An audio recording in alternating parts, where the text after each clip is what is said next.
Passamos para esse período que é conhecido como o período da Quaresma. O período da Quaresma é um período de 40 dias que antecede a Semana Santa e, ao longo dos séculos, a igreja ou as igrejas cristãs resolveram usar esse período como um tempo de preparação, de quebrantamento, um tempo em que se fale de arrependimento, de conversão, de endireitar a vida diante de Deus. E a gente, então, tem usado esse ano, agora, nesse período da Quaresma, essa série, falado sobre essa palavra. Essa é uma palavra grega. É a transliteração de uma palavra grega que aparece no Novo Testamento e que, sempre que aparece, é traduzida, vou pedir a Gabi para me ajudar ali hoje, como arrependimento. Então, todas as vezes que você lê na sua Bíblia aí a palavra arrependimento, a palavra que você tem original lá é a palavra metanoia. E a gente tem falado sobre o significado disso, as implicações. E uma das coisas que a gente já aprendeu aqui sobre a metanoia é que a metanoia é tanto uma negação, tanto algo que fica para trás, e esse é o sentido que normalmente a gente usa a palavra arrependimento.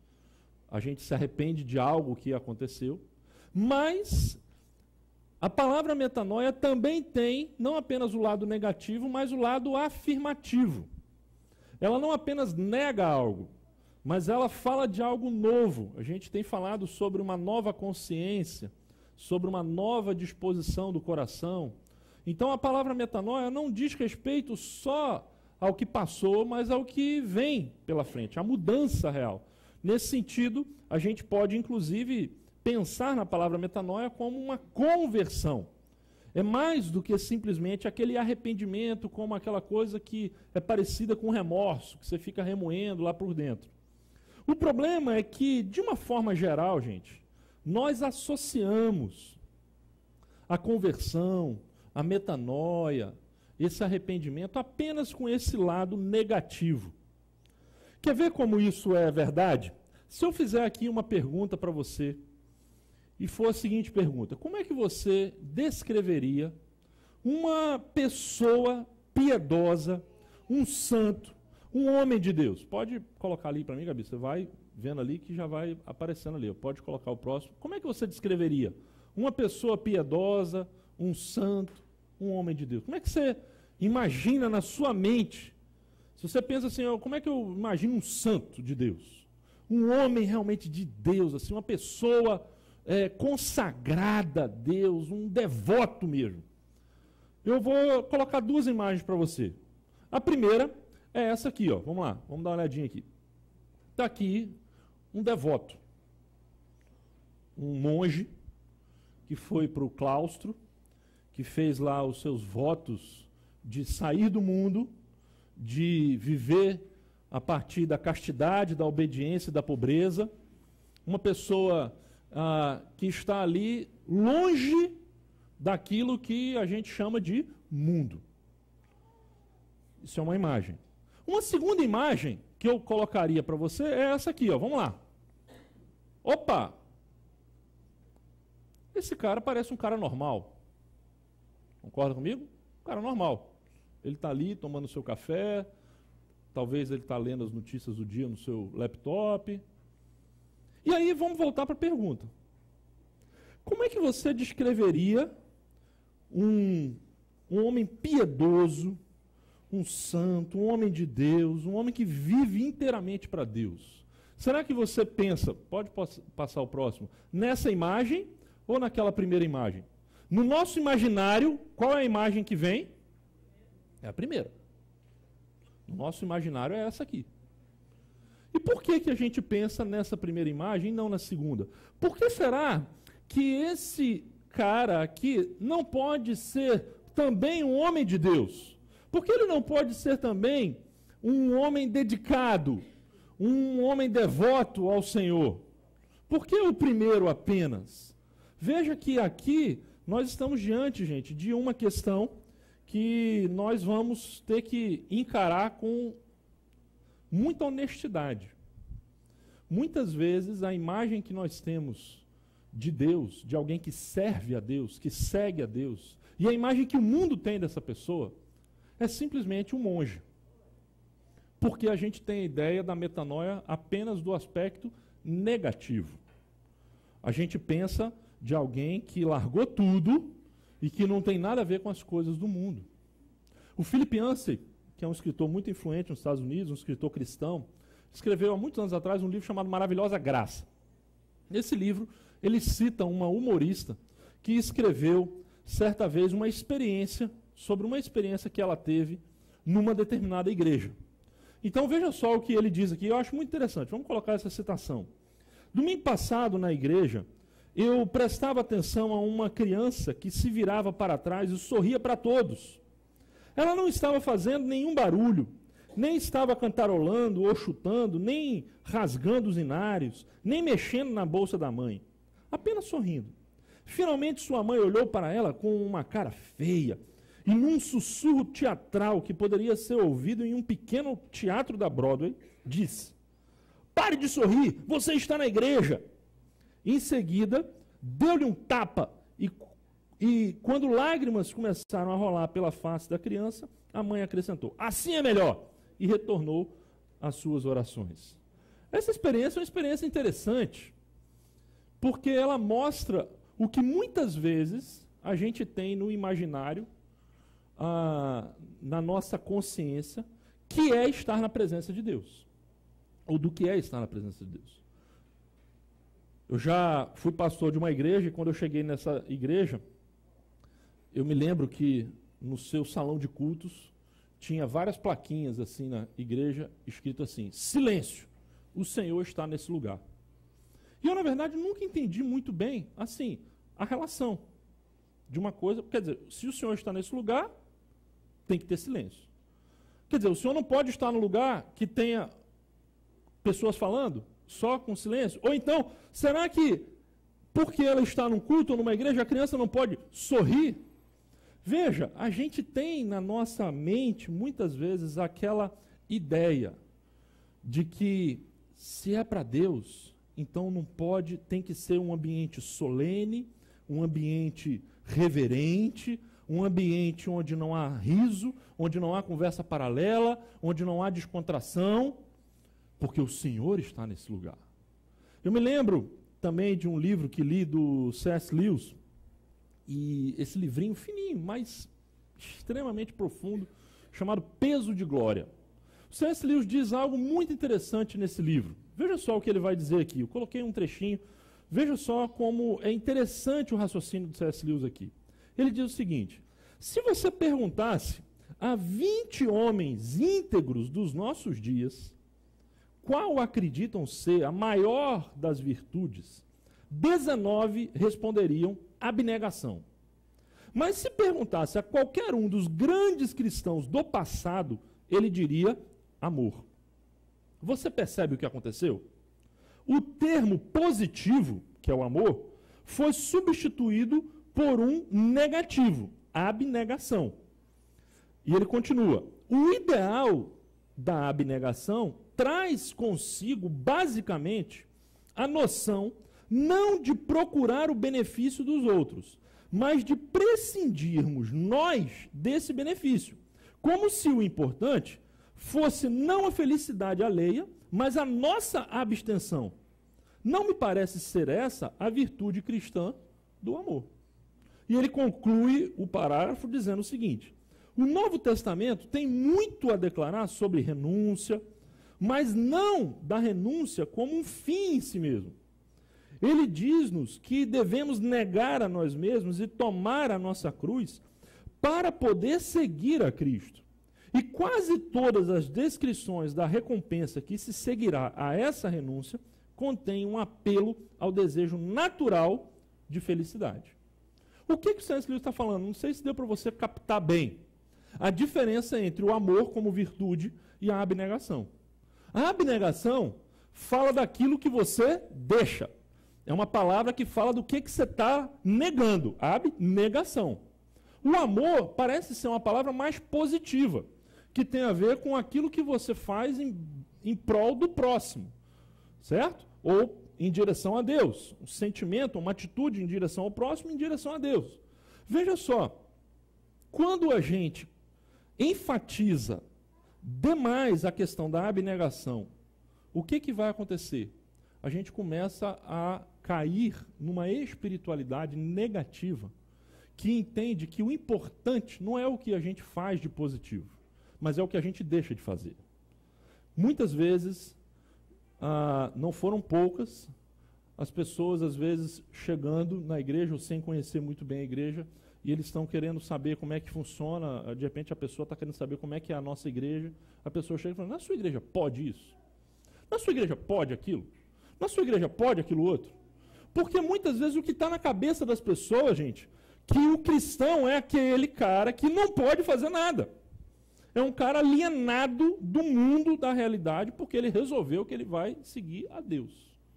Veja bem, no fundo, gente, existe uma grande confusão em relação a essa questão que está envolvida na palavrinha metanoia e faz parte do entendimento dessa palavrinha.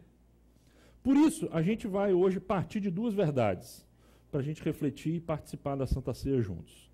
A primeira verdade que nós precisamos reconhecer, a gente vive num mundo hedonista. Nós vivemos nesse mundo. O que é um mundo hedonista? O que é o hedonismo? Tem uma definição aí que eu busquei, coloquei lá. Vamos ver a definição. O hedonismo, do grego hedonê, prazer, vontade, é uma teoria ou doutrina filosófico-moral que afirma ser o prazer o bem supremo da vida humana. O hedonismo, gente, tem a ver com uma tirania do prazer e do bem-estar, uma tirania da felicidade, um sistema de valores que coloca a felicidade pessoal como a coisa mais importante na vida. Se você for abrir lá a Caras, e você vai ver lá os depoimentos dos artistas e tal, e aí tem aquele negócio de jogo rápido, né? Pergunta rápida, aí o cara diz a sua religião, prato favorito e tal, aí tem lá. Quando fala da religião, muitos vão dizer assim, minha religião é ser feliz. Para muita gente, a sua religião é ser feliz. A gente vive, gente, numa espécie de tirania. A gente tem que ter um bem-estar. E o pior é quando isso está atrelado à questão do consumismo.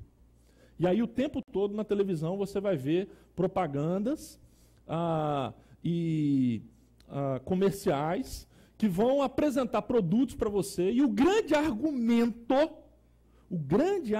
hoje da propaganda para levar você a comprar um produto não é o argumento da utilidade. A propaganda não diz para você assim, compra isso porque isso aqui é muito útil para você. Você vai fazer coisas muito legais com esse negócio, é uma coisa que vai facilitar o seu trabalho. Não. A propaganda hoje quer dizer o seguinte, compre isso porque você vai ser feliz com isso. Não é porque esse negócio é útil para você. É porque você, como é que pode você ser feliz sem ter isso aqui? Você não pode ser plenamente feliz sem isso. Veja que existe toda uma cultura, gente, hedonista que nos cerca, que está produzindo cada vez mais uma geração mimada, que não sabe lidar com sofrimento, com dor, com fracasso. Me lembro da frase do Augusto Cury, no livro que ele fala aquele Pais Brilhantes, Professores Fascinantes, que ele diz o seguinte, os pais, bons pais preparam seus filhos para o sucesso. Pais brilhantes preparam seus filhos para o fracasso. A pergunta, como é que a gente tem criado os nossos filhos? Apenas para eles serem o primeiro? E se eles forem o segundo, o terceiro? Eles vão cair numa depressão profunda, porque a gente não preparou eles para isso. Veja, a gente cria uma geração de gente mimada. Por quê? Porque a gente vive numa cultura hedonista, onde as pessoas não sabem mais lidar com dor, com sofrimento. E isso, muitas vezes, na igreja, se mostra por meio de crises espirituais. Gente, nós estamos aí no mundo, e a gente aqui na igreja, todo ano, tem o culto da igreja perseguida. Esse ano a gente vai ter, não, qual é o dia mesmo? Já 22 de maio, né? 22 de maio vamos ter esse culto aqui, um culto especial, que a gente pensa na igreja perseguida ao redor do mundo. E quando a gente pensa nisso, gente, eu sinceramente fico com vergonha. quando pessoas chegam para mim e falam assim, pastor, eu acho que Deus me abandonou. Estou passando um sofrimento muito grande, pastor. Estou muito grande, muito grande. Aí a gente vai procurar saber o que, que é. Ah, não, porque, pastor, não sei, de repente o cara fala que o cachorro está gripado, ou porque de repente ficou preso no elevador 15 minutos. A gente, se ficar preso no elevador 15 minutos, a gente tem uma crise de fé. Nós não sabemos lidar com sofrimento, com dor, com dificuldade, com tempo difícil. Nós estamos vivendo hoje no Brasil um tempo difícil, um tempo de escassez, um tempo, né? E eu fico pensando, a gente está lidando nesse tempo dessa forma que a gente tem visto. Imagina se a gente entrasse numa guerra. Imagine um tempo de guerra mesmo. Imagine a gente ter um líder que chegasse como o Churchill, na época da Segunda Guerra, e falasse assim, eu não posso prometer nada a vocês, a não ser sangue, suor e lágrimas. Como diz o Robson. Eu acho que o índice de suicídio ia ser altíssimo, porque a gente não sabe lidar com o sofrimento.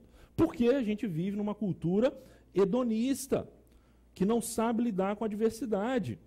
Veja, vivemos num mundo hedonista, um mundo que cultua o prazer e o bem-estar.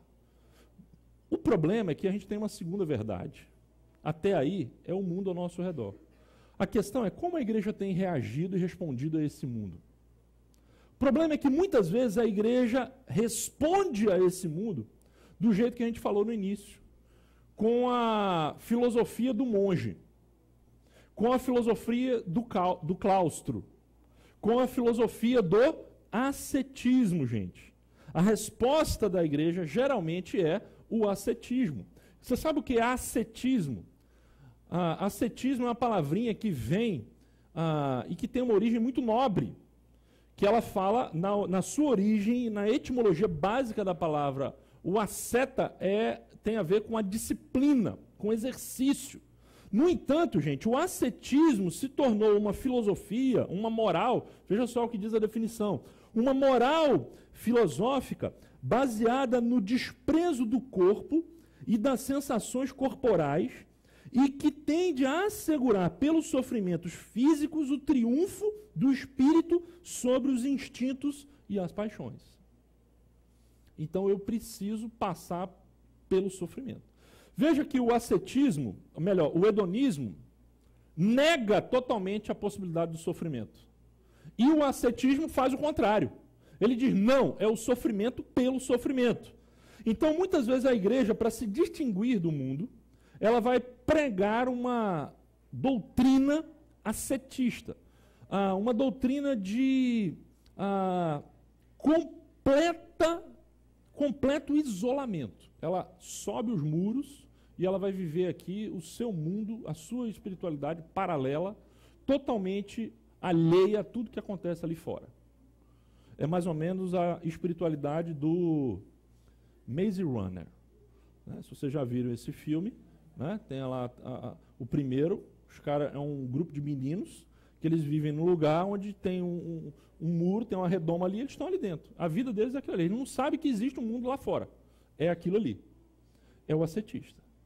Agora, gente, o que será que a Bíblia nos apresenta? O que a metanoia tem a ver com isso? Será que essa é a melhor resposta? Ou não? Existe um problema real. Como é que a espiritualidade cristã vai lidar com isso? Entre o ascetismo de um lado e o hedonismo do outro. Queria ler uma passagem para a gente nessa noite, deixar para você, quem sabe, estudar mais durante a semana, que é um trechinho da carta que Paulo escreveu aos Colossenses, no capítulo 2. Veja só o que ele diz aqui. Eu queria ler alguns versículos. Olha o que Paulo escreve para esses cristãos de Colossos. Colossenses 2, do versículo 20 até o 3, versículo 10. Eu queria ler isso aqui. Presta bem atenção. Já está na tela aqui. Já que vocês morreram com Cristo para os princípios elementares deste mundo, por que, como se ainda pertencessem a ele, vocês se submetem a regras do tipo, não manuseie, não prove, não toque? Todas essas coisas estão destinadas a perecer pelo uso, pois se baseiam em mandamentos e ensinos humanos. Essas regras têm, de fato, aparência de sabedoria, com sua pretensa religiosidade, falsa humildade e severidade com o corpo, mas não tem valor algum para refrear os impulsos da carne. Portanto, já que vocês ressuscitaram com Cristo, procurem as coisas que são do alto, onde Cristo está assentado à direita de Deus. Mantenham o pensamento nas coisas do alto e não nas coisas terrenas, pois vocês morreram e agora a sua vida está escondida com Cristo em Deus. Quando Cristo, que é a sua vida, for manifestado, então vocês também serão manifestados com Ele em glória. Assim, façam morrer tudo que pertence à natureza terrena de vocês. Imoralidade sexual, impureza, paixão, desejos maus e a ganância, que é a idolatria. É por causa dessas coisas que vem a ira de Deus sobre os que vivem na desobediência, as quais vocês praticaram no passado quando costumavam viver nelas. Mas agora, abandonem todas essas coisas: ira, indignação, maldade, maledicência e linguagem indecente no falar. Não mintam uns aos outros, visto que vocês já se despiram do velho homem com as suas práticas e se revestiram do novo, o qual está sendo renovado em conhecimento à imagem do seu Criador. Nesse texto, gente, Paulo está falando do ascetismo e está falando do hedonismo. Ele toca nos dois problemas. Ele vai dizer aqui algumas coisas. A gente pode hoje colocar aqui duas questões que o ascetista precisa ouvir. E duas questões que o hedonista precisa ouvir. O que a gente vai então colocar que Paulo está nos mostrando aqui? Primeiro, atenção ascetistas. Atenção monges de plantão. O ascetismo não funciona. É o que Paulo está dizendo. Não funciona. Você pode se enclausurar, você pode procurar uma espiritualidade totalmente distante da realidade, viver lá totalmente isolado, mas a verdade, gente, é que isso não vai funcionar para controlar os instintos que você tem na sua carne. Olha o que Paulo está dizendo aí, o versículo que ele diz é claro. Olha só, essas regras têm de fato aparência. E quais são as regras? Não toque nisso, não manuseie aquilo. A gente traria para hoje, que regras? São regras relacionadas a usos e costumes. Não faça isso, não faça aquilo, não pode botar essa maquiagem, não pode usar aquela saia, não pode fazer aquilo ali, não pode tocar, não pode ir no Maracanã, enfim. Essas regras têm de fato aparência de sabedoria, com sua pretensa religiosidade, porque tem cara de religião, falsa humildade, porque tem cara de uma questão muito humilde, e severidade com o corpo, se chicotear. Mas não tem valor algum para refrear os impulsos da carne. A gente pode dizer, gente, que é muito fácil tirar o cristão do mundo. O difícil é tirar o mundo do cristão. Não sei se você concorda comigo. É muito fácil a gente erguer muros. É muito fácil a gente chegar para a juventude e dizer assim, vocês só vão agora se reunir aqui na igreja, sair com os caras que são da igreja, não podem... Cuidado com o mundo, o mundo é perigoso. E a gente coloca eles numa bolha. O difícil, gente, é que o mundo está onde? Está dentro. A gente pode conseguir tirar o jovem do mundo. A questão é, será que a gente está tirando o mundo do jovem? Porque, do contrário, gente, é só uma questão aparente. Percebe? É só uma maquiagem. Tem uma espiritualidade que é a espiritualidade de maquiagem. A gente faz, às vezes, dá uma pintura, dá uma cara de crente. Mas por dentro, não mudou os ídolos do coração, não mudou essencialmente. A metanoia não ocorreu. O que ocorreu foi que eu peguei aquele sujeito e botei aqui dentro. Mas eu não tirei o que estava dentro dele.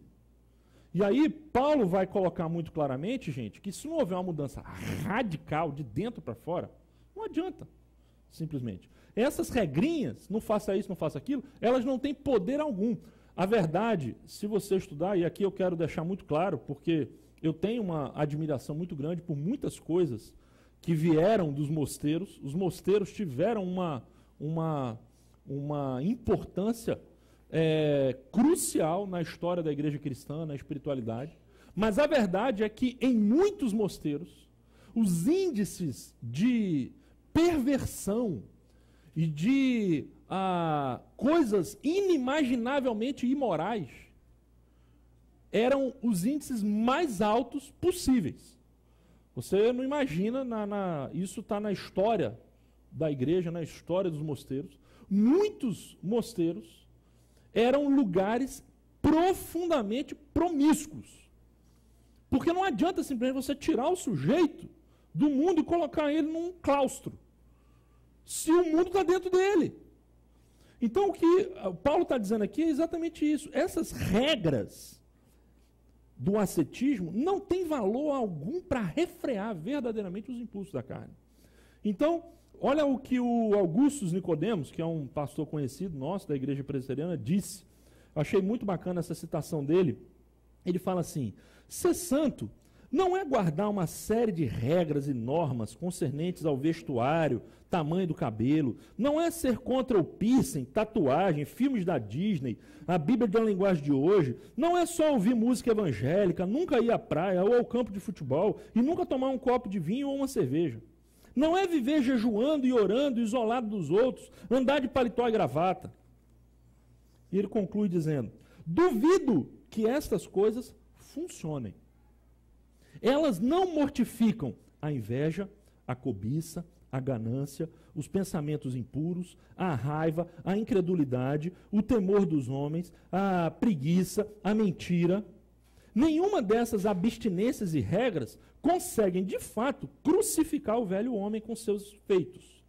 Elas têm aparência de piedade, mas não têm poder algum contra a carne. Então, gente, a gente precisa entender o seguinte: não funciona. Ascetismo como resposta para o perigo do mundo não funciona. Não adianta simplesmente, se você já teve um filho adolescente ou um filho chegando na juventude e de repente esse filho começa a se envolver com uma amizade que você acha que não é apropriada, ou começa a namorar um camarada que você acha que, enfim, é perigoso. Se você quiser perder o seu filho ou sua filha, o que você vai fazer? Tranca a chave da casa dele, fica igual o Enrolados lá, o filme do desenho animado da Disney. Coloca preso lá dentro. Está proibido. Se você quer perder, proíbe assim. Por quê, meu amigo? Você pode saber que não vai funcionar. Pelo contrário, Paulo vai dizer em Romanos 7 que a lei não só revela o pecado, como ela desperta. Ele vai dizer assim: antes eu não tinha nem o desejo de cobiçar, mas quando eu li na lei, não cobiçarás, eu quis cobiçar. É o que Paulo diz em Romanos 7. Então, veja só, nós estamos diante de uma situação, gente, que ascetismo não vai resolver. Não adianta. Não adianta construir muro para proteger a igreja, porque esse muro não vai proteger. Outra coisa que nós precisamos entender, segunda palavra para o ascetista. E calma aí, viu, hedonista, que daqui a pouco vai chegar a sua hora. Segunda palavra, Deus, gente, e não o diabo, é que criou o prazer. Vamos ficar bem claro e combinar isso aqui. Quem criou o prazer não foi o diabo, foi Deus. Lá em Gênesis, quando Deus cria o homem, o que ele disse no final aqui? Vamos lá, vamos botar duas passagens. Primeiro, uma passagem que aparece várias vezes, e depois uma segunda passagem. E Deus viu que ficou bom. Deus poderia ter simplesmente criado e dizer, e viu Deus que funciona. Mas quando ele fala ficou bom, ele está dizendo o quê? Ele está dizendo, olha, gostei, me deu prazer. Deus é um Deus que tem prazer, você sabia disso? Que gosta das coisas. Tanto que quando ele cria o homem, olha o que ele vai dizer, ó. E Deus viu tudo o que havia feito e tudo havia ficado muito bom. Então Deus cria, ele promove, faz a obra da criação e depois ele é um Deus que se alegra com aquilo ali. A gente vê ao longo da Bíblia Deus muitas vezes sorrindo. Ele se alegra. E aí ele nos criou a sua imagem e semelhança com a capacidade de nos alegrarmos, de sentirmos prazer nas coisas. Tem uma citação que eu coloquei aqui no curso de verão, agora em janeiro passado, que é uma citação do João Calvino, falando sobre essa questão que eu acho muito interessante, por isso eu queria repetir essa citação. Olha o que ele diz aqui, ó. Será que Deus criou o alimento apenas para satisfazer uma necessidade, nutrição, ou também para o deleite e júbilo? Da mesma forma, o propósito da vestimenta, além da satisfação de uma necessidade de proteção, era beleza e decência.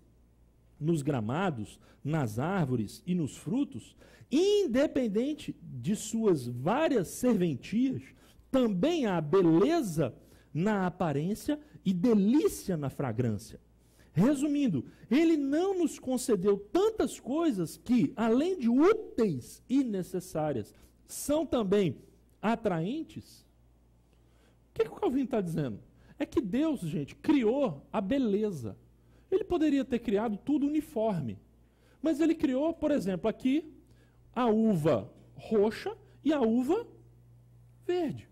Ele podia ter criado uma só? Para que duas?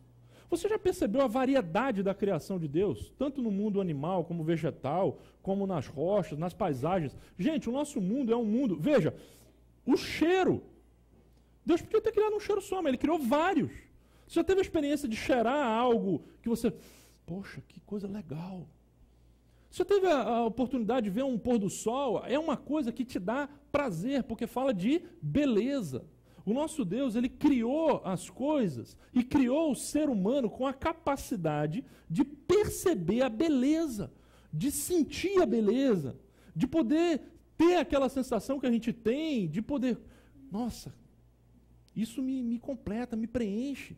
Deus fez isso, gente. E Calvino ainda vai dizer assim, ó, não usar para o prazer as realidades criadas que oferecem prazer é ser ingrato para com o seu Criador.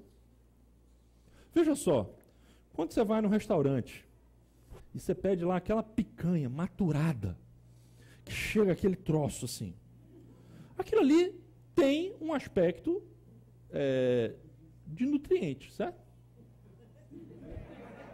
Aquilo te alimenta. Proteína. Agora você já imaginou que eu sou um técnico? Eu vou lá, não, isso aqui tem tantas calorias, a proteína tal, vai suprir a minha necessidade física de determinada forma. Se eu comer isso, eu vou precisar comer mais aquilo. Gente, eu vou olhar para a picanha e vou falar, caramba, esse negócio é de Deus. Eu vou olhar para a picanha e vou falar, expliquem isso, ateus. É o que eu vou dizer. Porque aquilo ali é algo que dá um prazer profundo.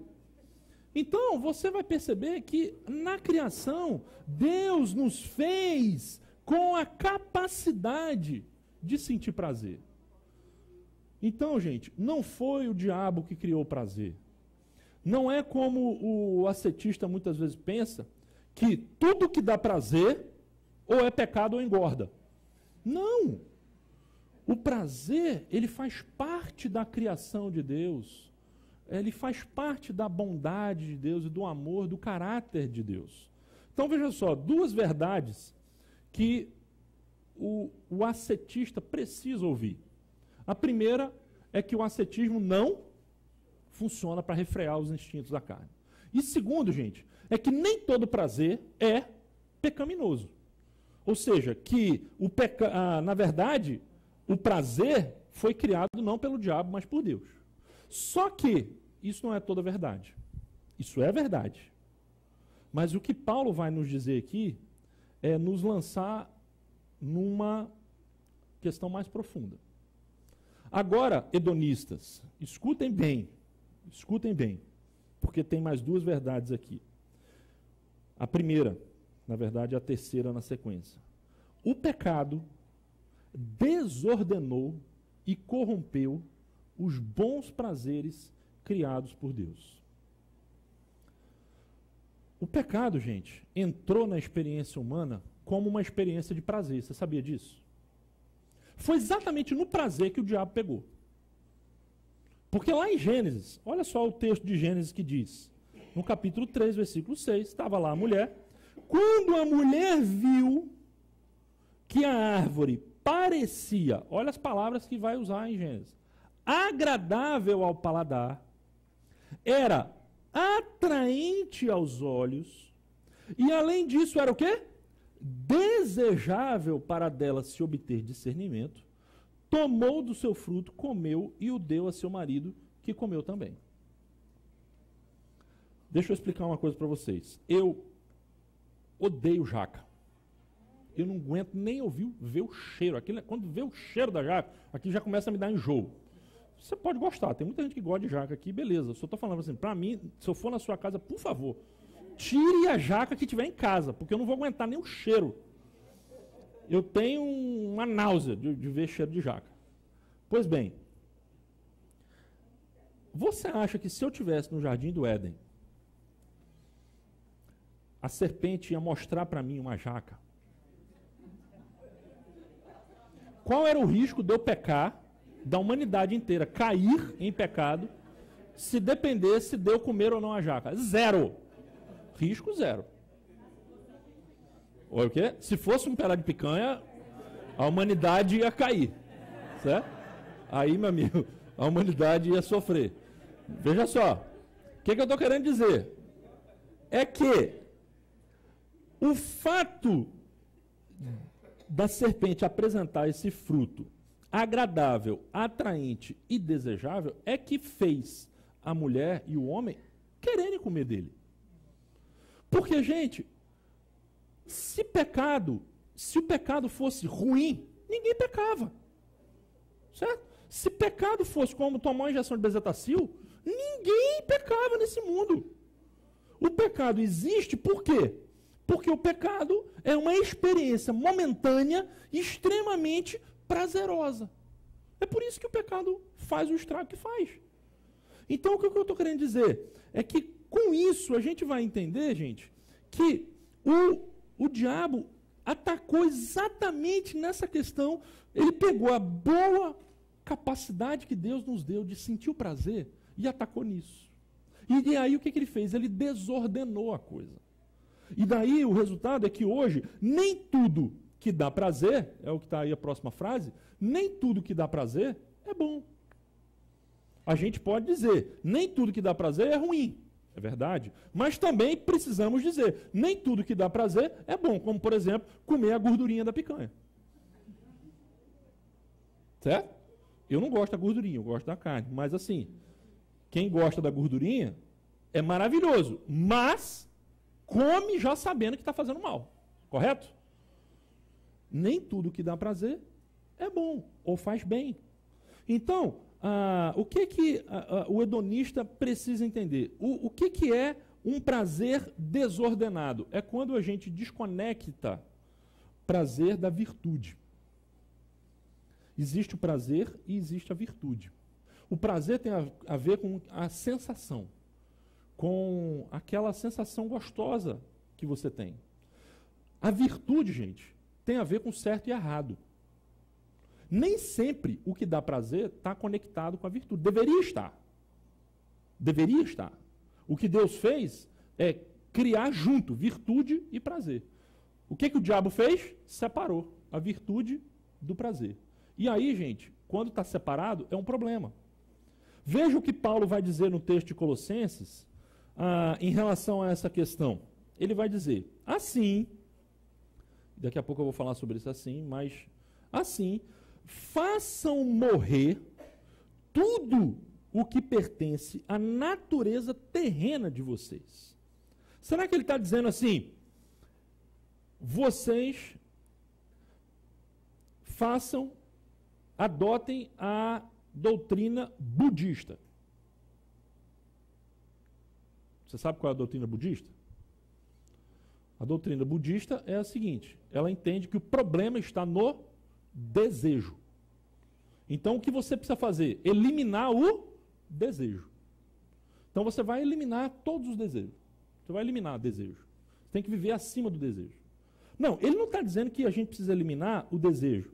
Ele está dizendo que a gente precisa fazer morrer tudo o que pertence à nossa natureza terrena. E quando ele fala natureza terrena, ele está falando de uma forma muito explícita da nossa velha natureza que se identifica com esse pecado. Todos nós temos na nossa natureza uma índole para o pecado. E ele está dizendo, essa índole precisa morrer. Nós precisamos enterrar esse velho homem. E aí ele dá alguns exemplos do que precisa morrer. Imoralidade sexual. Pausa. Ele está falando, façam morrer tudo que pertence à natureza terrena de vocês. 2 pontos. Sexo. Ele falou sexo. Ele falou o quê? Imoralidade sexual. Ele está dizendo que o sexo é pecado? Sexo dá prazer? Dá. Ele está dizendo que o sexo tem que ser morto? Não. Ele está falando da imoralidade sexual. Está percebendo a diferença? E aí ele vai continuar. Impureza, paixão, desejos maus, não são todos os desejos, desejos maus e a ganância, que também é uma forma de desejo, que é idolatria. Agora, abandonem todas essas coisas. E ele dá mais exemplos, mais à frente. Ira, indignação, maldade, maledicência, linguagem indecente no falar. E ele, gente, quando fala sobre isso, não fala apenas do aspecto negativo. Porque senão Paulo seria acusado de ser um ascetista. Não, ele está falando que a gente deve fazer morrer isso, mas ele dá a forma de fazer isso. Como é que ele explica? Veja o que ele continua dizendo. Já que vocês ressuscitaram com Cristo, procurem as coisas que são do alto, onde Cristo está assentado à direita de Deus. Mantenham o pensamento nas coisas do alto e não nas coisas terrenas. O que ele está querendo dizer com isso? Primeiro, veja que tudo que ele vai falar em termos de atitude, gente, é uma decorrência de um fenômeno que ele vai chamar aqui de morte e ressurreição. Você morre para o pecado, você morre para a carne e ressuscita em Cristo. Ele diz que o que Cristo fez na cruz precisa ser revivido na nossa vida. Nós, assim como Cristo, quando nós cremos em Cristo, isso quer dizer que nós estamos nos associando com Ele. Do mesmo jeito que Ele morreu, a gente também morre. Do mesmo jeito que Ele ressuscitou, a gente ressuscita. E quem morre? O velho homem. Quem nasce? O novo homem. Ou seja, essa mudança não é uma maquiagem, é uma mudança profunda, lá dentro. Precisa acontecer uma verdadeira mudança total. E quando ele fala dessa mudança, o resultado, gente, é que o novo ser que surge vai começar a atar com a sua mente e o seu coração em Deus. É o exemplo que eu dei na semana passada do girassol. O girassol está sempre voltado para o sol.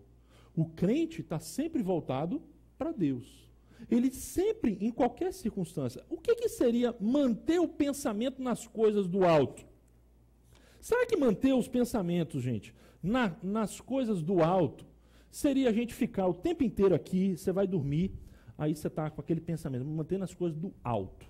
Então eu estou pensando, como é que deve ser lá no céu, né?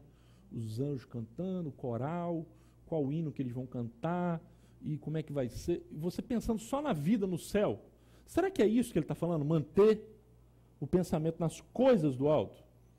O que são coisas do alto? Coisas do alto, gente, são as coisas conforme Deus fez. E ele vai dizer, o mesmo Paulo que está falando aqui para a gente manter o pensamento nas coisas do alto, quando ele escreve aos Filipenses, capítulo 4, versículo 8, ele vai dizer, tudo que é puro, verdadeiro, de boa fama, que tem um bom caráter, seja isso que ocupe o vosso pensamento. Então, pensar nas coisas do alto, gente, é pensar a partir da ótica das virtudes do alto. Não é necessariamente pensar no céu lá, os anjos correndo de um lado para o outro. Não é isso.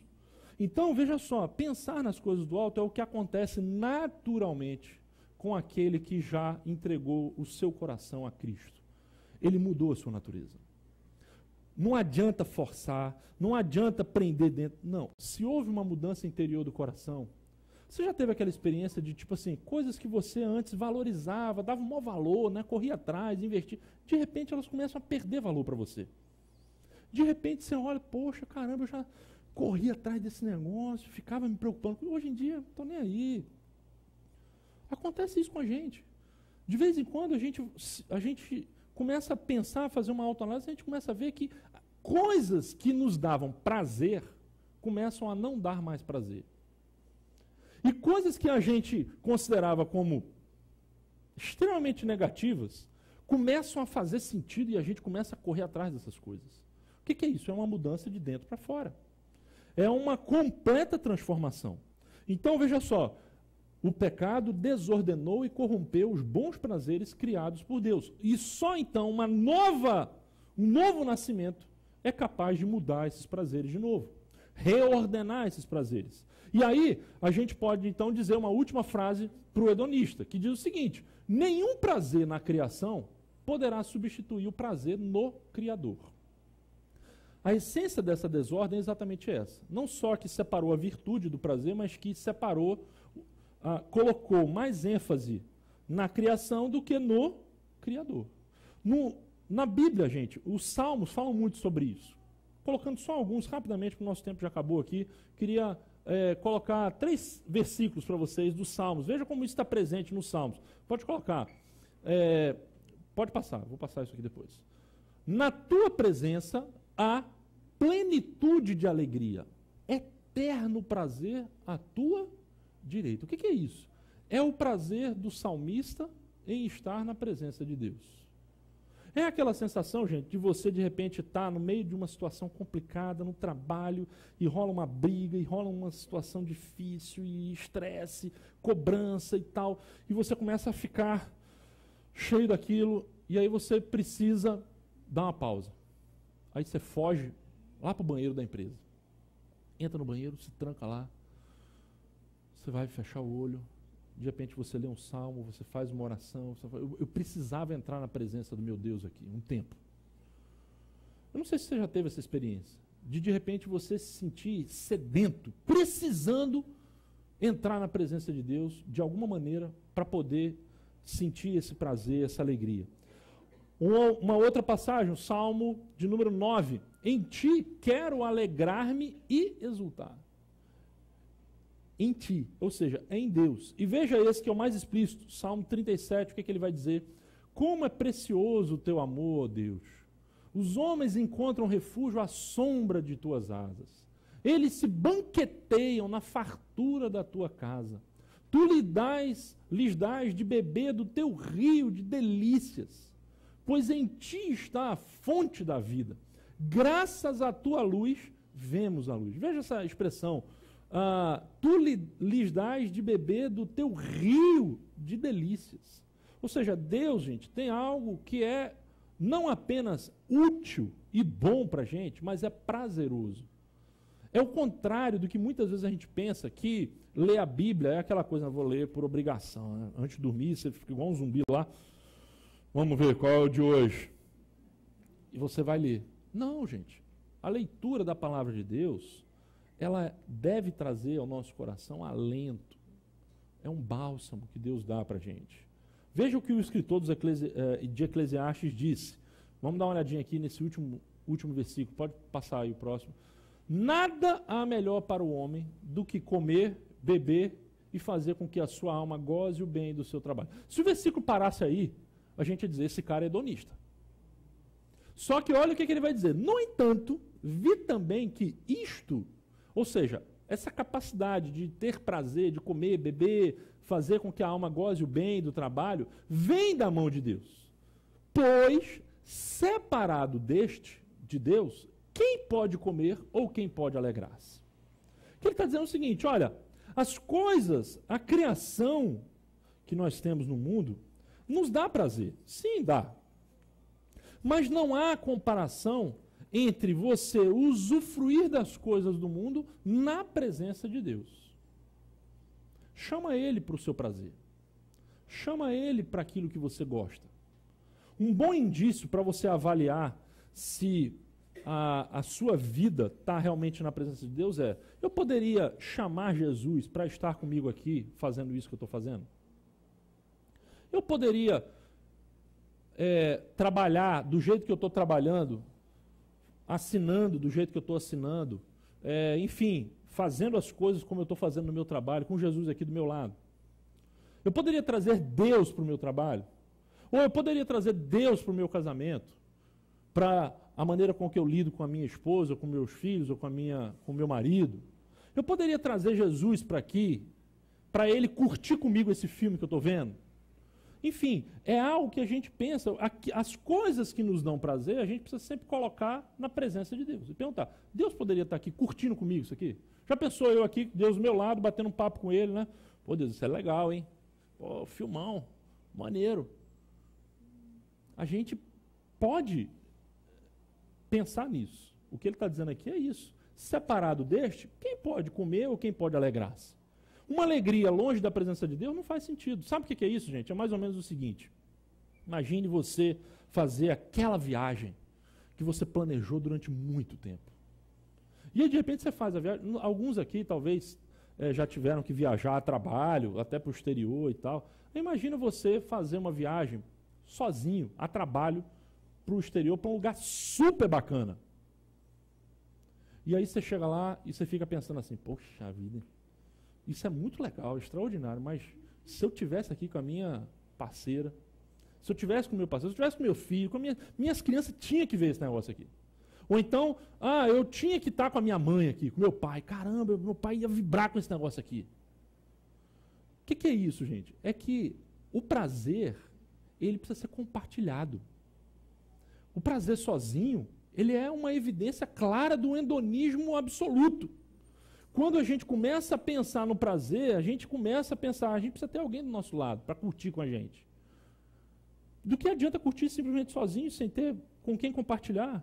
Então, é isso que ele está dizendo. Nenhum prazer na criação poderá substituir o prazer no Criador, e eu diria mais, com o Criador. Não é só o prazer em Deus, mas é o prazer nas coisas que Deus fez com Deus.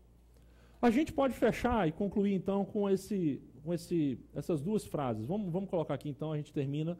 Atenção, ascetistas. O ascetismo não funciona.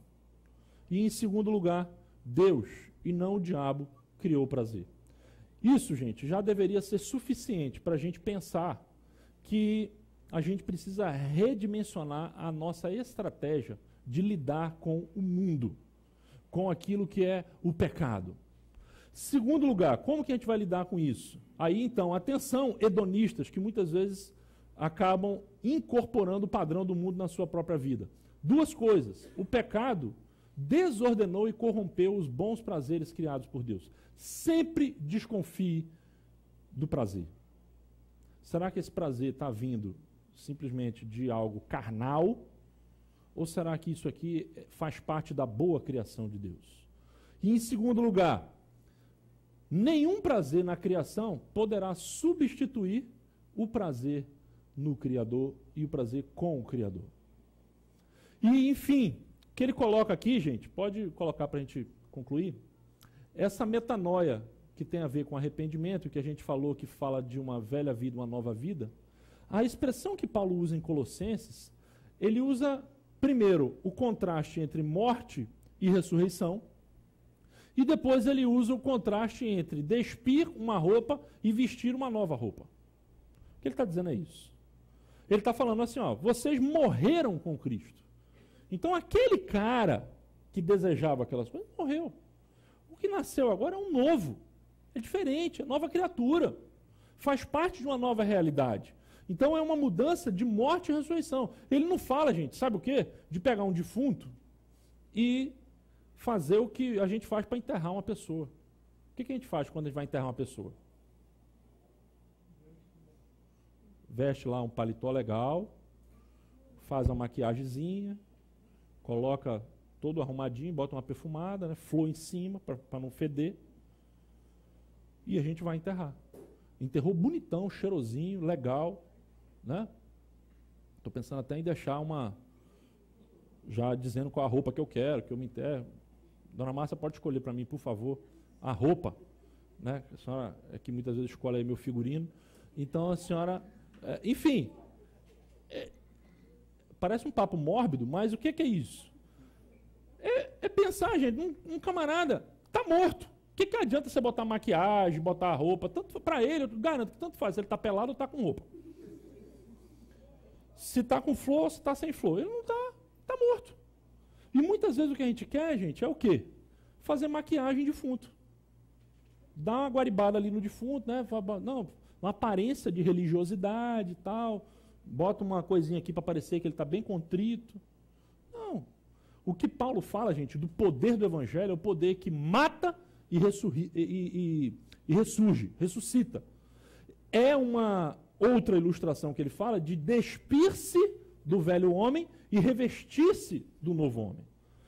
Essa história do despir e revestir é interessante porque quando o homem peca, o texto de Gênesis vai dizer que no início eles estavam nus e não se envergonhavam. Quando eles pecam, eles começam a ter vergonha da sua nudez. E eles fazem o quê? Roupas para se vestir. Roupa de folha. Eles pegam umas folhas lá na árvore, lá e tal, figueira, e se cobrem. Só que o texto diz que isso não funciona. Eles continuam com a vergonha deles. O que Deus precisa fazer? Ele pega um animal, mata o animal, pega a pele do animal e faz a roupa para cobrir a vergonha daqueles dois. Isso, gente, é o Evangelho. O que Deus faz com você e comigo, sabe o que é? Ele pegou o filho dele, que foi morto numa cruz, e com a roupa de Cristo, ele nos veste para cobrir a nossa vergonha. Tanto que o texto de Paulo vai dizer, revistam-se de Cristo. O que é isso? É a roupa de Cristo, ou seja, é você comparecer diante de Deus, não sendo você com a sua nudez, mas sendo você vestido, se apresentando como Cristo. É Cristo ali que está, a roupa dele está te cobrindo. Então a pergunta é, às vezes a gente quer cobrir a nossa vergonha com uma série de coisas que não vão, em hipótese alguma, diminuir a nossa vergonha. A gente precisa realmente de uma experiência de morte e ressurreição e de despir o velho homem e revestir-se de Cristo. Isso, gente, é metanoia. É dessa mudança que nós estamos falando na série sobre o arrependimento. É uma mudança radical. A questão não é se está entendendo, se não está entendendo. A questão é se o Espírito Santo já tocou no coração e já deu... alguém chegou para mim aqui no domingo passado e falou, pô, pastor, acho que foi aqui, foi você, não foi, Paulo? Essa série está dando cada lapada em mim, né? Lá no Nordeste está uma faca que entra. Então é isso. Se a faca está entrando até o ponto, como Paulo vai dizer lá, né? Aliás, o escritor dos Hebreus, de dividir as coisas indivisíveis da sua alma, quando ela entra na verdade, ela muda. Você acorda no outro dia e fala, caramba, eu estou diferente. É o quê? É o Evangelho que está mudando.